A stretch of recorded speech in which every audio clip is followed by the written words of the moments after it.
여러분 등산 좋아하십니까? 요즘 산에 오르시는 분이 참 많으세요. 등산이 몸에도 좋고 또 공기도 좋고 건강에도 좋아서 많은 분들이 등산을 합니다.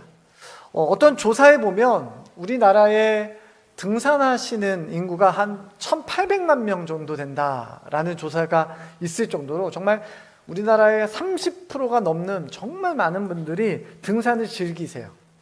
자, 그 증거가 뭐냐 하면 등산과 관련된 이 아웃도어 브랜드들이 점점점 이렇게 매출이 올라가는 겁니다. 그러니까 등산 관련된 용품들이죠. 등산복. 또 우리나라는 등산 한번 가려면 복장을 제대로 하고 가야 되잖아요. 그래서 등산복, 또 등산화, 등산 장비, 이런 것들을 잘 갖추고 또 그런 것들을 이렇게 많이들 사서 평소 때도 이렇게 입고 다니시는 것들을 보면 참 등산하시는 분들 많구나라는 생각이 들어요. 저도 전도사 때 종종 우리 교회 목사님들, 제 선배 목사님들하고 등산을 다녔던 생각이 납니다. 여기서 말하는 등산은 그냥 앞에 있는 산, 뒤에 있는 산, 이렇게 등산이 이렇게 산책 삼아 오르는 게 아니라 보통 한 번 가면 10시간, 11시간 이렇게 종주를 해요. 그래서 설악산, 지리산, 덕유산, 제가 안 가본 산이 없습니다. 오랜 시간을 그렇게 등산을 해요. 제가 그때 등산하면서 느꼈던 게 하나가 있는데, 여러분 산을 오르는 게 힘들어요? 내려가는 게 힘들어요? 여기도 전문가들이 참 많으시네요. 오르는 길이 오르막길이니까 힘들다라고 말씀하시는 분들은 안 해보셔서 그런 거예요. 여러분 산은요 내려가는 게 훨씬 힘듭니다. 물론 이제 가파른 산을 올라가거나 또는 끝이 보이지 않는 계단을 헉헉대면서 올라가는 거 물론 힘들죠. 자, 그런데 산을 내려올 때는 힘도 힘인데 신경 쓸 게 참 많아요. 그리고 힘도 더 많이 써야 돼요. 그냥 올라갔으니까 내려막길 그냥 슝 내려오면 되는 거 아닌가 하는데 여러분 그게 아닙니다. 내려갈 때는 다리에 힘을 더 많이 줘야 돼요. 이 올라가다가 힘을 다 써버려서 이 다리에 힘이 빠지면 넘어지게 됩니다. 그리고 조금만 방심해서 발목에 힘을 조금이라도 이렇게 빼는 순간 발목이 꺾여요. 그래서 사고가 납니다. 그래서 등산할 때 일어나는 사고의 거의 대부분은 올라갈 때 일어나는 게 아니라 내려갈 때 힘 빠져서 나는 사고가 대부분이에요. 내가 산의 정상을 찍었으니까 이제 수월하게 내려막길 그냥 편하게 가면 되겠지 하고 방심하는 순간 사고가 일어나게 됩니다. 여러분 우리 신앙생활도 아주 똑같아요. 여러분 우리가 항상 마치 오르막으로 오르는 것처럼 등산을 하는 것처럼 늘 힘을 주고 영적으로 예민하고 긴장된 상태를 유지해야 되는데 여러분 우리의 신앙생활이 그게 쉽습니까? 말처럼 쉽지가 않아요. 늘 깨어있기가 어려워요. 늘 영적으로 긴장하고 있기가 쉽지가 않아요. 어떻게 매일매일 그렇게 삽니까? 여러분 그래서 고린도전서 10장 12절은 이렇게 기록합니다. 우리 같이 읽습니다. 시작. 그런즉 선줄로 생각하는 자는 넘어질까 조심하라. 넘어질까. 방금 고린도전서 말씀처럼 우리가 선줄로 알았는데 나 괜찮은 줄 알았는데 넘어질까 조심해야 되는 거예요. 여러분 이 말씀과 딱 맞아 떨어지는 내용이 오늘 우리가 읽은 본문의 내용입니다. 오늘 우리는 본문을 살펴봄으로써 우리의 성도의 삶을 넘어뜨리는 죄가 가지고 있는 그 전략들과 그 죄의 내용들을 함께 살펴보고자 합니다. 자, 오늘 본문을 통해서 우리에게는 도전이 되고 또한 깨닫게 되는 은혜가 여러분에게 있게 되기를 주님의 이름으로 축원합니다. 여러분 먼저 우리 1절 말씀을 한번 같이 읽어보도록 하겠습니다. 자, 1절입니다. 9장 1절 시작. 이 일 후에 요단 서쪽 산지와 평지와 레바논 앞 대해 연안에 있는 헷사람과 아모리 사람과 가나안 사람과 브리스 사람과 히윗 사람과 여부스 사람의 모든 왕들이 이 일을 듣고, 자, 오늘 여호수아 9장을 좀 이해하려면 전체적인 내용, 스토리들을 좀 알 필요가 있습니다. 자, 1절에 보니까 이 가나안 땅의 원주민, 원래 살고 있었던 이 사람들의 이름들이 쭉 이렇게 기록되어져 있어요. 헷사람, 아모리 사람, 가나안 사람, 브리스 사람, 히윗 사람, 여부스 사람. 자, 이 각각의 족속들의 왕들이 지금 한자리에 모여서 회의를 하는 겁니다. 그럴 일이 별로 없는데 지금 회의를 하는 거 보면 지금 무슨 일이 일어나도 난 거죠. 자, 그 회의의 내용은 이렇습니다. 지금 가나안 땅, 우리가 살고 있는 우리 고향 땅에 일어나는 이 전쟁에 관련된 이야기예요. 그 전쟁 그 한복판에 누가 있냐? 이스라엘이라는 민족이 지금 이 이야기 한복판에 있습니다. 이들이 지금 전쟁을 일으키는데, 이스라엘 사람들이라는 이 이스라엘 민족이 와서 지금 전쟁을 일으키는데, 야, 지금 이 사람들이 보통 아니다라는, 보통 아니다. 지금 그 이스라엘 사람들이 믿는 여호와라는 신이 아주 강한 신이다. 그 신이 40년 동안 그 이스라엘 사람들이 방황할 때 불기둥과 구름기둥으로 인도했던 그런 신이다.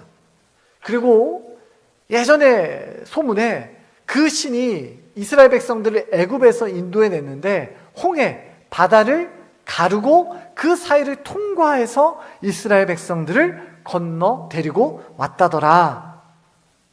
그 이스라엘 사람들이 최근엔 여리고, 절대로 무너질 수 없었던 강한 성 여리고성을 무너뜨리고 그 뒤를 이어 아이성까지도 무너뜨렸다더라. 이대로 가다간 우리 다 죽는다. 그래서 어떻게 하자? 죽을 때까지 싸우든지 아니면 목숨이라도 좀 부지하려면 항복을 하자. 어떻게 하면 좋겠냐? 회의를 하는 겁니다. 자, 회의를 다 하고 결론이 났어요. 결론이 바로 2절 말씀입니다. 같이 읽습니다. 시작. 모여서 일심으로 여호수아와 이스라엘에 맞서서 싸우려 하더라. 결론은 항복이 아니라 전쟁이다. 맞서 싸우자. 우리 각각의 부족은 힘이 없지만 우리가 연합군을 형성하면 그래도 가능성 있지 않겠냐? 자, 이 회의에 반기를 든 주민이 등장을 합니다. 자, 3절입니다. 3절 있습니다. 시작. 기브온 주민들이 여호수아가 여리고와 아이에 행한 일을 듣고, 자, 누가 등장하냐? 기브온 주민이 등장합니다. 기브온. 자, 기브온 주민, 여러분, 기브온이라는 곳은 예루살렘에서 북서쪽으로 한 8km 정도 떨어진 곳입니다. 자, 그러한 성읍이에요. 자, 기브온이라는 곳은 어떤 곳이냐? 여호수아 10장 2절에 보면 이렇게 기록해요. 이는 기브온은 왕도와 같은 큰 성임이요 아이보다 크고 그 사람들은 다 강함이라. 자, 성경에서 뭐라고 설명하고 있냐면 기브온을 가나안 지역 중에서 그 가나안 족속 히위 족속에게 속한 민족인데 이들은 강하다. 그들이 사는 성은 크다. 그 지역의 막강한 군사력과 다른 왕들이 거주고 하는 그러한 다른 성들과 비교해도 부족함이 없을 정도로 크고 강한 곳이 기브온이었어요. 그러니까 어떤 작은 소수 민족이 아닙니다. 여러분, 물론 기브온이 단독으로 이스라엘 백성들과 싸우면 이길 가능성이 없을 수도 있죠. 그런데 지금은 혼자가 아니잖아요. 여러 가나안에 있는 민족들이 한 마음이 되어서 연합군을 형성해서 우리 이스라엘 백성들과 싸우자. 그랬다면 충분히 막아낼 승산이 있지 않았겠어요? 자, 그런데 기브온은 지금 돌아가는 판세를 다시 한번 본 거예요. 상황 파악을 제대로 한번 해본 거죠. 야, 이스라엘 지금 전쟁하는 거 보니까, 그들 싸우는 거 보니까, 파죽지세로 지금 이렇게 밀고 들어오는 거 보니까 이대로는 승산이 없겠다. 그리고 그 여호와라는 신과 싸워서 우리가 이길 수가 없겠다. 차라리 살 길을 찾자. 우리 살 길 찾자. 그게 현명하겠다 판단을 합니다. 그래서 기브온 사람들이 한 가지 꾀를 내요. 자, 그 꾀 내용이 바로 4절부터 6절까지 말씀입니다. 우리 같이 읽습니다. 시작. 꾀를 내어 사신의 모양으로 꾸미되 헤어진 전대와 헤어지고 찢어져서 기운 가족 포도주 부대를 나귀에 싣고 그 발에는 낡아서 기운 신을 신고 낡은 옷을 입고 다 마르고 곰팡이가 난 떡을 준비하고 그들이 길갈 진영으로 가서 여호수아에게 이르러 그와 이스라엘 사람들에게 이르되 우리는 먼 나라에서 왔나이다. 이제 우리와 조약을 맺읍시다 하니. 자, 이 기브온 사람들이 낸 꾀가 뭐냐? 멀리서 온 사람처럼 거짓말로 변장을 하는 겁니다. 다 떨어진 옷에 다 구멍난 포도주 부대에 곰팡이가 난 떡을 들고 마치 멀리서 온 사람처럼 이스라엘 진영으로 찾아가는 거예요. 그래서 말하는 거죠. 우리가 멀리서 왔습니다. 우리는 당신과 싸우고 싶지 않습니다. 동맹 맺읍시다 하며 이스라엘 백성들을 속인 거예요. 자, 그러면 이 기브온 사람들이 왜 이런 낡은 모습으로 찾아왔는가? 아니면 좋은 폐물과 좋은 보석들을 가지고 차라리 이스라엘 사람들아 우리랑 한번 싸우지 말고 잘 지내보자 했을 수도 있는데 왜 그랬는가? 자, 그 이유는 신명기 7장에 있는 말씀 때문에 그렇습니다. 자, 신명기 7장 1절과 2절인데요. 자, 2절 말씀만 한번 볼게요. 자, 2절 말씀은 이렇게 기록합니다. 우리 같이 읽습니다. 2절이에요. 자, 2절. 네, 같이 읽습니다. 시작.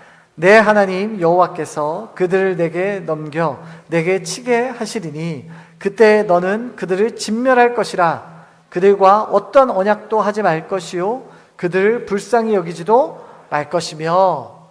여러분, 신명기 이 말씀은 이스라엘 백성들이 아직 가나안에 들어가기 전에 하나님이 하신 말씀이에요.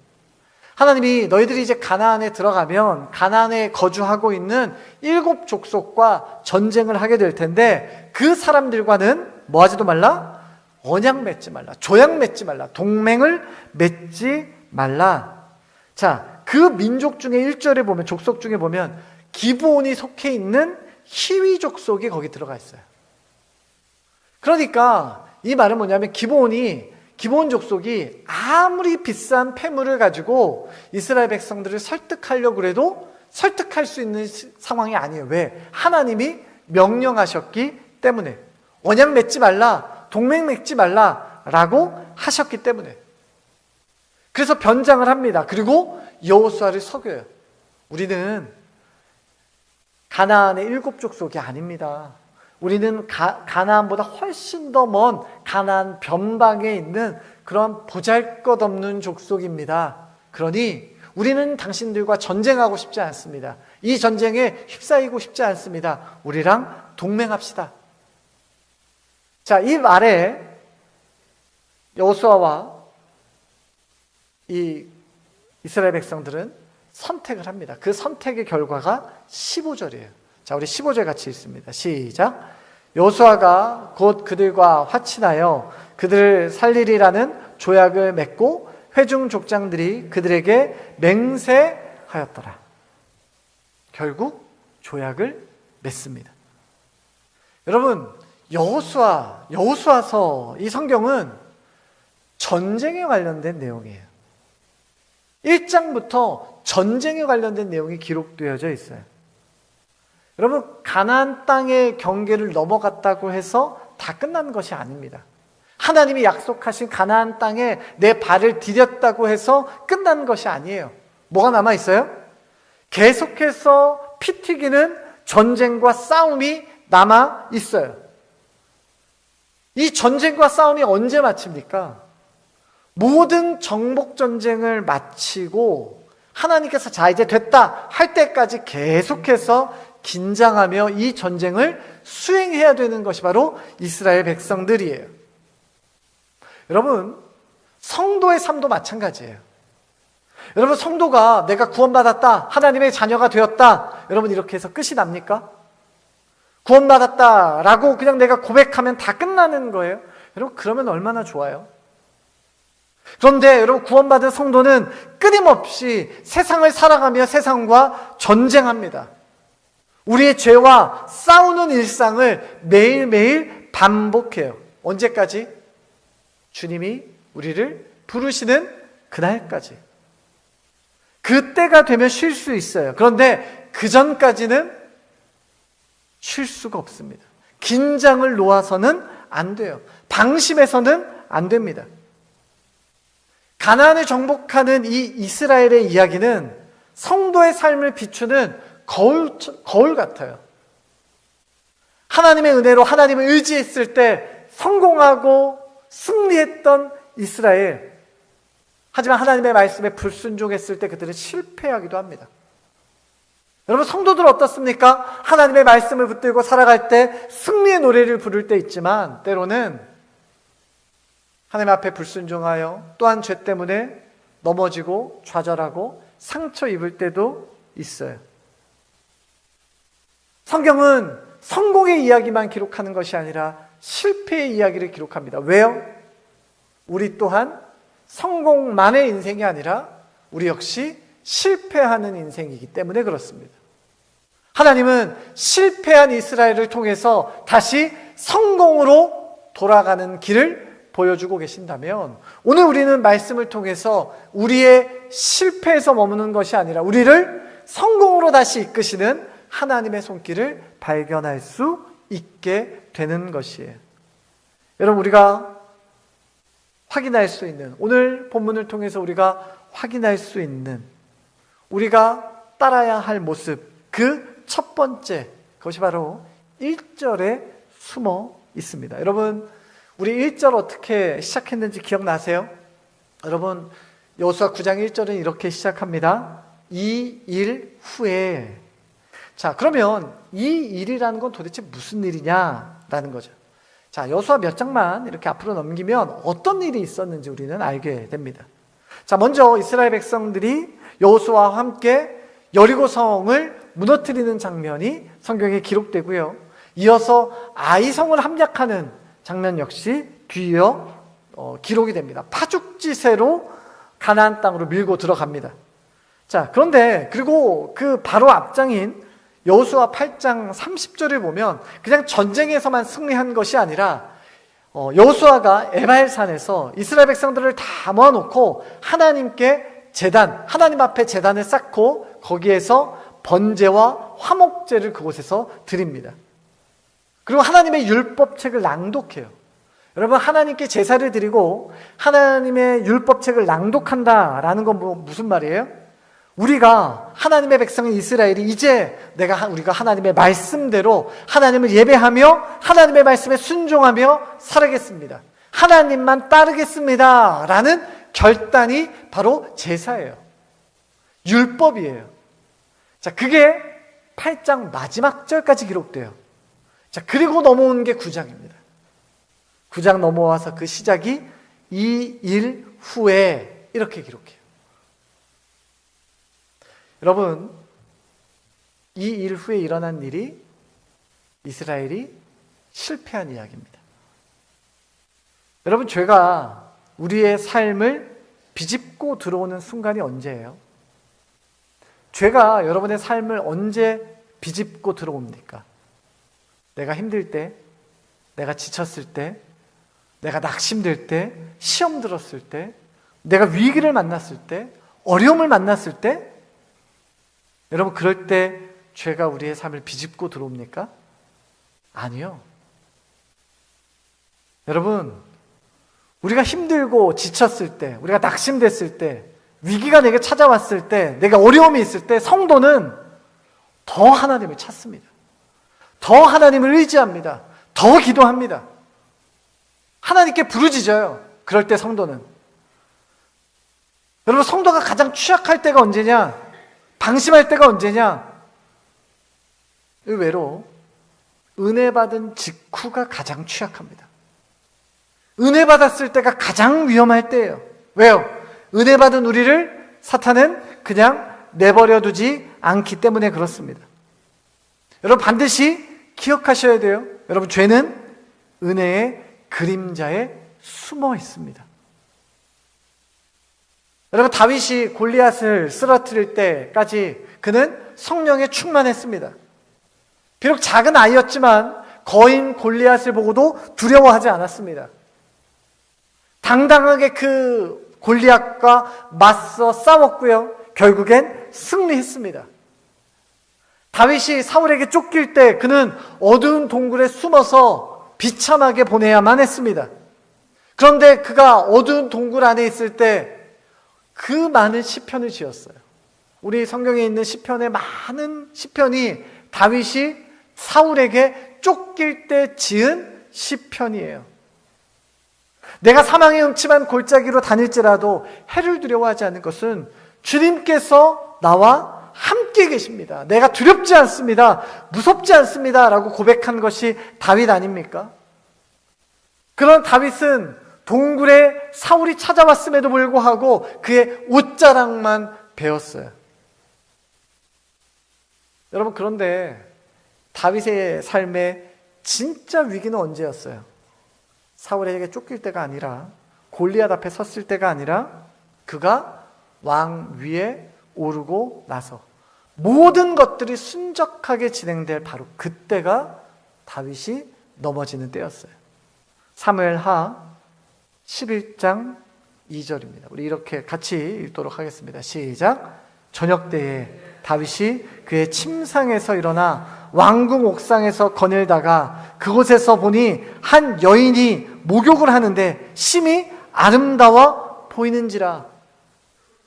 여러분 이 일 이후에 다윗이 어떠한 범죄를 저질렀는지 우리는 잘 알고 있습니다. 다윗이 가장 왕성했을 때, 그가 가장 왕으로서 최고의 자리에 있었을 때 바로 그때 그는 유혹을 당합니다. 여러분 베드로는 어떻습니까? 베드로는 예수님이 칭찬할 만큼 엄청난 신앙 고백을 해요. 주는 그리스도시요 살아계신 하나님의 아들이십니다. 그 고백을 하고 얼마 되지 않아 예수님은 자신이 십자가에 못 박혀 죽으실 것과 부활하실 것을 제자들에게 말씀하십니다. 그러자 베드로가 앞서 나와 이렇게 말하는 거죠. 주님, 절대 그럴 수 없습니다. 그런 일은 일어나지 않을 겁니다. 여러분 베드로의 이 말에 예수님의 답이 무엇입니까? 마태복음 16장 23절 말씀이에요. 같이 읽습니다. 시작.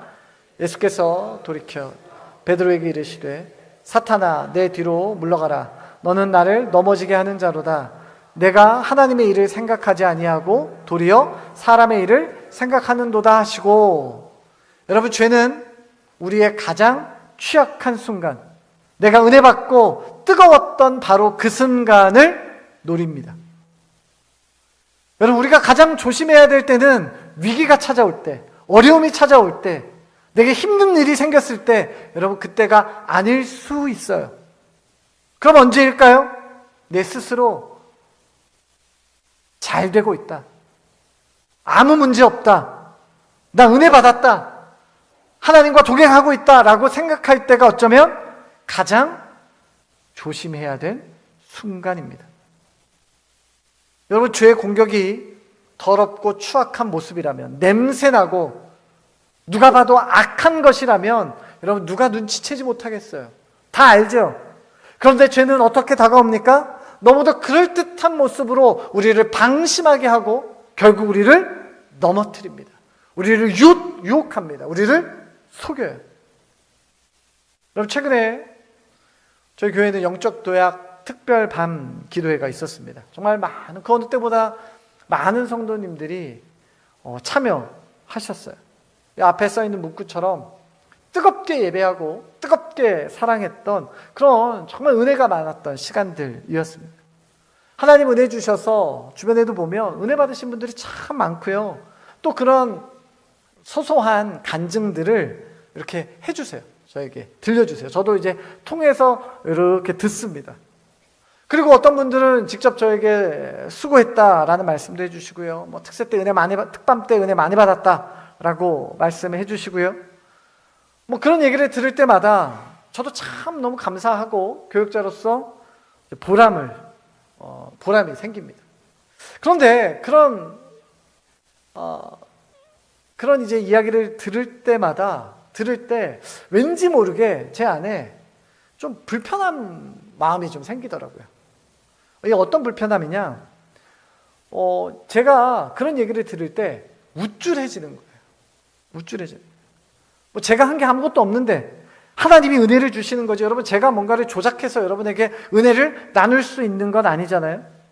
그런데 누군가의 그 한마디 때문에 제가 지적하는 말이 아니라 잘하고 수고하셨다, 은혜 받았다라는 이 말 한마디에 제가 마치 뭐라도 된 것처럼 어깨에 힘이 들어가는 거예요. 아, 그런가? 이렇게.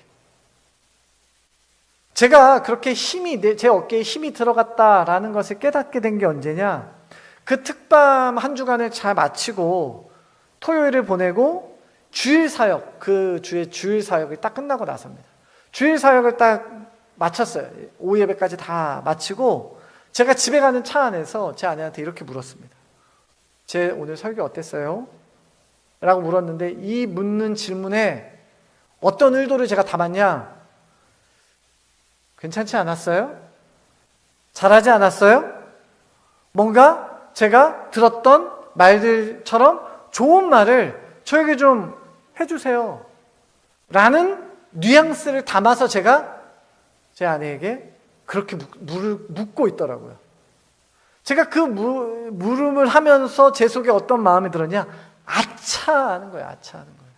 이거 아닌데.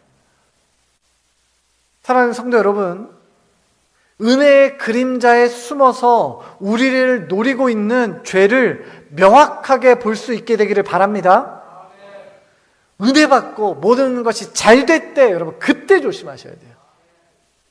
공격은 유혹의 옷을 입고 늘 우리를 찾습니다. 별일도 아닌 일들이 막 벌어져요. 분명히 은혜 받았는데 내 마음이 뜨거운데 별일도 아닌 것들이 갑자기 바람처럼 내 안에 불어닥칩니다. 아무 의미 없는 한마디에 기분이 확 상해요. 여러분, 그래서 교회에 은혜가 가장 많이 있는 곳이 어디예요? 어디라고 그래요? 교회 주차장이라는 얘기예요. 예배 시간에 찬양하고 기도하고 말씀으로 은혜 받고 막 은혜가 가득해서 이제 집에 가려고 차 타고 집에 가려고 교회 주차장 갔는데 차가 안 빠지는 거죠. 아니 도대체 이 사람은 어디 갔는데 차도 안 빼고 정신이 어디 있는 거야 하면서 막 화가 막 나는 거예요. 그러니까 은혜를 다 주차장에다가 떨구고 집에 가는 거죠. 그러니까는 은혜가 어디에 제일 많냐? 교회 주차장에 그렇게 은혜가 많이 떨어져 있다고 그런 이야기가 있어요. 여러분, 아무것도 아닌 게 입을 타고 눈덩이처럼 커집니다. 여러분, 그런 일이 있을 수 있어요. 왜요? 공격이잖아요. 시험이잖아요. 여러분, 그런 일이 있을 수 있을 때 우리가 퍼뜩 생각해야 돼요? 아, 사단이 은혜 받은 나를 공격하는구나. 사단이 은혜 받은 지금 우리 공동체를 흔들고 있구나. 여러분, 깨달아야 돼요. 여러분, 그것이 깨달아진다면 방어가 가능해요. 방어가. 그냥 기분 나쁘고 아니 어떻게 저렇게 말할 수 있지? 어떻게 저렇게 행동할 수 있지? 그냥 기분 나쁘고 끝나는 것이 아니라 이거 우리를 공격하는 공격이구나 라는 것을 깨닫게 되면 방어하는 거죠. 이겨내는 겁니다. 여러분, 우리 일상에서 시시각각 다양한 모습으로 다가오는 그러한 사단의 공격을 능히 막아 이겨 승리하는 여러분 되시기를 주님의 이름으로 축원합니다. 자, 그렇다면 여러분, 공격이 왔을 때 우리는 어떻게 방어할 수 있을까요? 자, 본문으로 다시 한번 돌아가 보도록 하겠습니다. 자, 여호수아가 자신을 찾아온 이 낯선 사람들, 허름해 보이고 정말 멀리서 온 것 같은 이 낯선 사람들에 대해서 자세하게 묻습니다. 자, 8절이에요. 같이 읽습니다. 시작. 그들이 여호와께 이르되 우리는 당신의 종들이니이다 하매 여호수아가 그들에게 묻되 너희는 누구며 어디서 왔느냐 하니 자, 변장하고 온 이 기본 사람들이 이 여호수아와 이스라엘 사람들의 물음에 대답을 해요. 자, 그 대답이 바로 9절부터 13절까지 내용이 바로 그 대답입니다. 우리는 멀리서 왔습니다. 하나님 여호와의 그 능력을 들었습니다. 저희는 싸울 의지가 없습니다. 저희는 우리는 가나안의 7 족속이 아닙니다. 그러니까 우리랑 싸우지 말고 동맹을 맺고 잘 지내봅시다.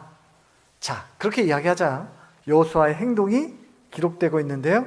9장 14절인데 제가 쉬운 성경으로 한번 가지고 와봤어요. 우리 한번 쉬운 성경으로 우리 같이 한 목소리 읽어보겠습니다. 시작. 이스라엘 사람들은 그들이 가지고 온 빵을 맛보았습니다. 그러나 이스라엘 사람들은 어떻게 해야 할지 여호와께 묻지 않았습니다. 여러분, 이스라엘 사람들이요, 기본 사람들이 가지고 온 곰팡이가 핀 그 빵을 맛보았다라고 성경은 기록해요. 자, 그 다음에 뭐라고 기록해요? 어떻게 해야 될지 여호와께 묻지 않았다. 여러분, 왜 묻지 않았을까요? 왜 묻지 않았을까요? 이 중요한 일을 왜 묻지 않았을까요? 의심하지 않았을까요? 왜 의심하지 않고 그런 결정을 했을까요? 왜? 자, 여러분, 아까 앞에 14절을 자세히 보면 이스라엘 사람들은 그들이 가지고 온 빵을 맛보았습니다 라고 기록해요. 자, 그 말은 뭐냐면 그 사람들의 말이 진짜인지 가짜인지 검사해봤다는 얘기예요. 검사해봤다는 얘기. 근데 그 과정에서 뭐를 지금 빠뜨린 거예요? 분별을 빠뜨린 거예요. 논리적이에요. 딱 눈에 봐도 멀리서 온 게 맞아요. 겉에도 옷도 찢어지고 신발도 다른 거 보니까 맞아요. 멀리서 온 게 맞아요. 논리적이에요. 상식적이에요. 알겠어요. 그런데 무엇이 분별이에요? 그것이 하나님이 원하시는가가 바로 분별이에요. 뭐가 빠졌어요? 이 분별이 빠졌어요. 여러분, 요한일서 4장 1절은 이렇게 기록합니다. 같이 읽습니다. 시작. 사랑하는 자들아, 영을 다 믿지 말고 오직 영들이 하나님께 속하였나 분별하라. 많은 거짓 선지자가 세상에 나왔습니다. 여러분, 성도에게 믿음이 작동해야 되는 순간이 언제냐? 분별해야 될 때, 분별해야 될 때. 특히 요즘처럼 거짓이 진리의 옷을 입고 우리를 유혹할 때 반드시 필요한 게 분별이에요. 신앙생활에서 반드시 필요한 것이 바로 분별할 수 있는 능력이에요. 여러분, 내가 하는 말들이 맞는 말이에요. 내가 하는 말들이 논리적인 말이에요.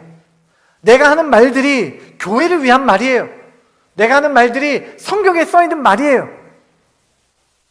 여러분, 이런 생각이 들 때 뭐 해야 된다고요? 분별해야 된다고요. 분별해야 된다고요. 내가 하는 이 말 때문에 상처받은 사람은 없는가? 내가 하는 이 말이 교회를 유익하게 하는 말인가? 분별해야 되는 거예요. 여러분, 맞는 것을 구별하는 것이 아니라 그것이 맞는가, 하나님이 기뻐하신가를 분별하는 것이 우리의 신앙에 반드시 필요합니다. 왜요? 분별하지 않으면 그것이 결국 죄로 이어질 가능성이 크기 때문에 그래요. 여러분, 하나님은 우리에게 법을 주셨습니다. 어떤 법이에요? 하나님을 사랑하는 법을 주셨어요. 또 법을 주셨습니다. 이웃을 내 몸처럼 사랑하는 법 역시 우리에게 주셨어요. 이 두 가지 진리의 법으로 분별하는 거예요. 나의 말과 행동과 나의 선택과 내가 하는 그 모든 것들을 분별한다면 우리는 하나님이 기뻐하시는 것들을 선택하게 될 것입니다. 영적으로 분별할 수 있는 영안에 갖는 여러분 되시기를 주님의 이름으로 축원합니다. 여러분, 또 묻지 않는 이유가 뭘까요? 첫 번째는 분별하지 않았어요. 또 묻지 않는 이유가 뭐예요? 또 묻지 않는 이유는 여호수아가 이 문제는 하나님께 물어야 할 것이라고조차 생각하지 못했기 때문에 그래요. 이스라엘 백성들을 이끈 여호와, 그는 여리고와 아이성의 전투를 거치고 또 에발산에서 하나님께 제사를 드리고 율법을 선포하는, 다시 한번 우리가 하나님의 백성임을 확인하는, 어쩌면 영적인 성장과 어떤 영적인 급격한 어떤 변화를 경험했어요. 그 후에 일어난 사건은 그가 어떻게 판단했어요? 이 정도는 우리가 판단할 수 있어 라고 생각했기 때문에 일어난 일이에요. 왜요? 이거는 어떤 믿음이나 하나님과 관계된 문제가 아니라 이거는 군사적인 문제고, 이거는 어떤 외교적인 문제니, 이거는 하나님하고는 별로 그렇게 관계가 없으니 이거는 그냥 내가 결정하면 될 것 같은데, 결정권과 선택권이 내게 있다고 착각했을 때 벌어진 일이에요. 여러분, 가나안은 이스라엘에게 어떤 땅입니까? 여호수아 1장 3절은 이렇게 기록해요. 내가 모세에게 말한 바와 같이 너희 발바닥으로 밟는 곳은 모두 내가 너희에게 주었노니. 가나안 땅은 이스라엘 백성들이 잘 싸워서 잘 전쟁해서 빼앗는 땅이 아니라 내가 너희에게 주었노니, 즉 하나님이 주시는 땅이다 라는 거예요. 때문에 모든 선택과 결정은 누구의 몫이에요? 하나님 몫이에요. 하나님의 백성들은 수동적으로 하나님의 말씀에 그저 따르는 것뿐입니다. 여러분, 우리 신앙생활에서 습관처럼 몸에 배어 있어야 되는 게 있어요.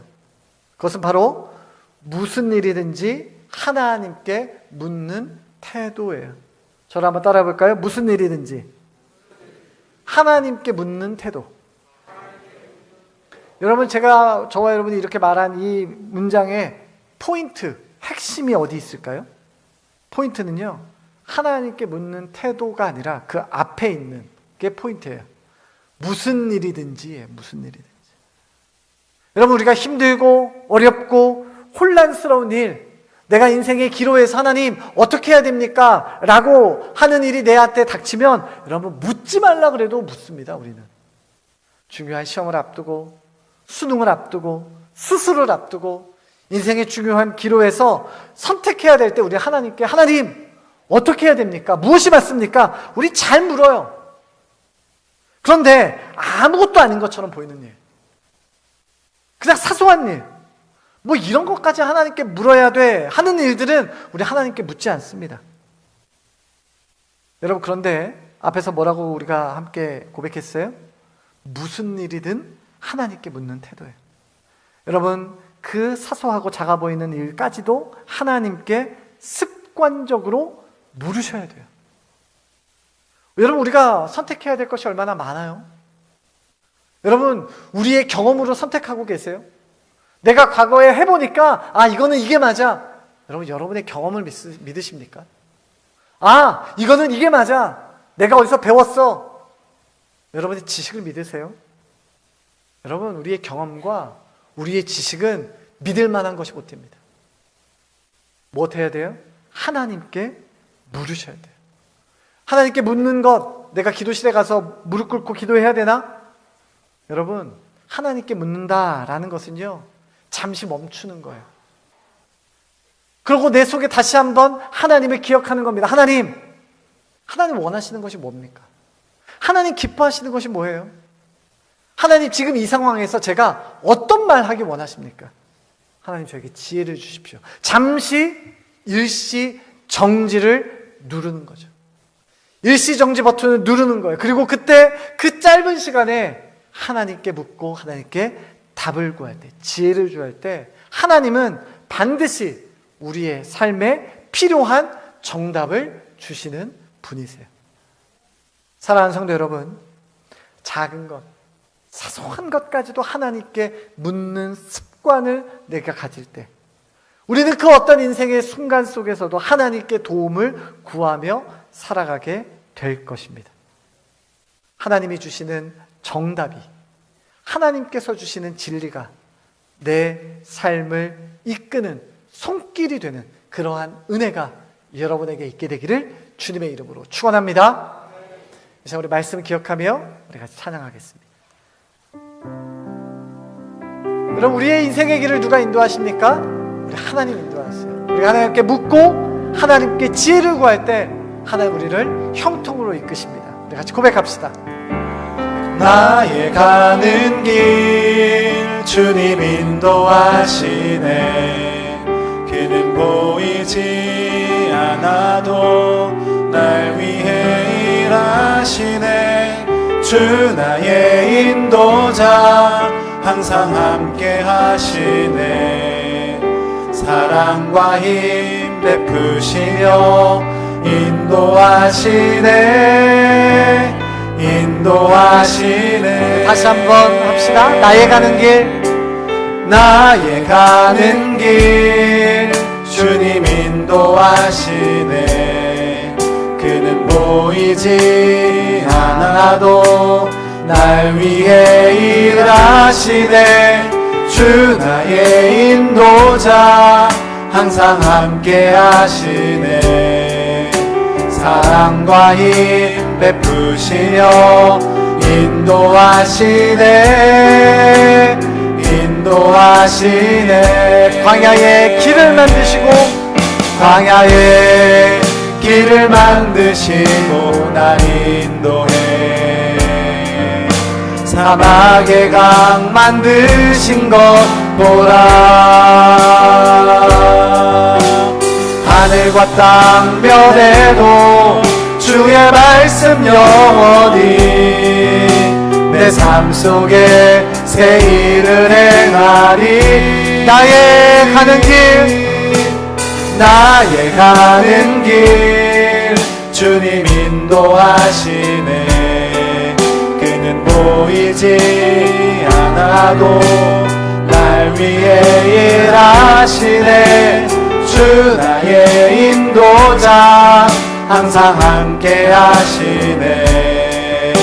사랑과 힘 베푸시며 인도하시네. 인도하시네. 이 시간에 같이 기도합시다. 여러분, 우리가 가장 조심해야 할 순간, 방심하는 순간이 언제예요? 여러분, 내가 하나님께 은혜 받았다, 내 하나님 안에 머물고 있다라고 생각하는 바로 그때가 조심해야 될 순간입니다. 여러분, 사단은 그 순간을, 우리 마음에 찾아온 그 작은 틈을 놓치지 않습니다.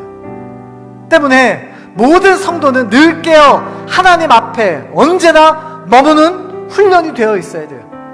여러분, 그 출발이 뭡니까? 무슨 일이든 그 어떤 작은 것들이라도 하나님께 묻는 습관입니다. 사소한 것까지도 하나님께 질문하는 거예요. 여러분, 이 시간 우리가 기도할 때 주님, 내 입술을 열어주시사 마땅히 행할 바를 알게 하여 주시옵소서. 내 삶에 답을 얻는 인생 살아가게 하여 주시옵소서. 답 없는 세상 속에 믿음으로 그 답을 찾아가는 인생 살아가게 하여 주시옵소서. 이 시간에 우리 주님 이름 한번 부르짖고 같이 한 목소리로 기도합니다. 주여, 주여.